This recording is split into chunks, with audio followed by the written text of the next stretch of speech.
আসসালামু আলাইকুম বন্ধুরা। বর্তমানে আমাদের চাঁপাইনবাবগঞ্জের প্রধান অর্থকারী ফসল হচ্ছে আম।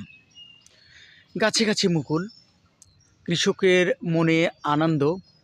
আল্লাহ যদি সঠিকভাবে আমরা পরিচর্যা করতে পারি তাহলে এখানকার আম সমগ্র বাংলাদেশ সহ বিশ্বের কাছে বিশেষ কারণে পরিচিতি আছে। এখানকার আম অত্যন্ত সুমিষ্ট এবং অত্যন্ত সুস্বাদু এবং কোনো প্রকার ভেজাল মেশানো ছাড়াই আমগুলো পাওয়া যায়। তাই আপনারা যারা চাঁপাইনবাবগঞ্জের সুমিষ্ট আম খেতে চান, অবশ্যই এই পেজটিতে, এই আইডিটিতে ফলো দিয়ে যান। ধন্যবাদ।